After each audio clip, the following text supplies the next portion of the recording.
is my setup that I have right now. I have on my lens, since I'm manually focusing, I got my focus area already set. My aperture is set to f16. ISO is 50.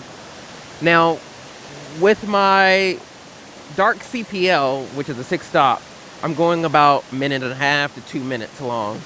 As the sun has kind of a little bit, pretty much gone all the way completely behind the trees, I'm probably having to go a little bit longer to get the proper exposure that I need. So because of my kind of distance to the water, I'm getting a lot of water that's getting on my filter, my CPL filter here. But it's okay. I wipe it after I take the shot that I want. I'm not doing anything that's too crazy or anything like that. I'm, just taking a few frames.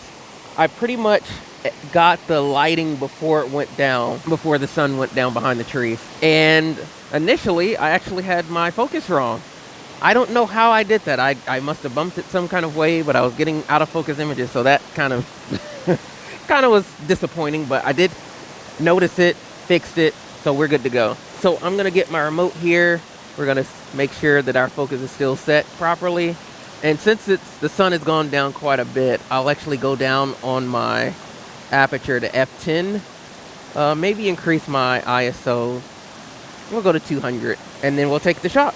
Well, before we do that, let's clean off our lens, because it's got quite a bit of water up there. So we're waiting for our exposure to finish. It's the one thing about long exposure. It's a waiting game. The longer you go, the more annoying that is, because you literally have nothing else to do. So we're at about 1:30. I may go to 1:45 just to be on the safe side, since the lighting has kind of changed a little bit. So we're at 1:30. Give it a few more seconds. We're about done with our next exposure. I think we're gonna nail it that time. I went to 1:30 and yep, got it. So what I'm doing is a little bit underexposed, ever so slightly. Why am I doing that? Is because I don't want to blow out the waterfall. I can bring that up to the level that I want in post, but I don't necessarily want to increase it too much.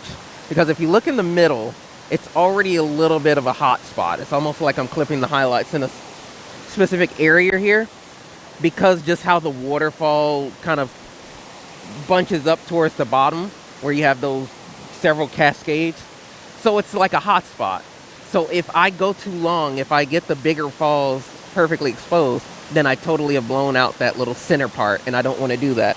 So that's why I'll go a little bit under and then bring up what I need on the main falls in post, so that way I kind of have a balanced exposure both ways. But I think we're good.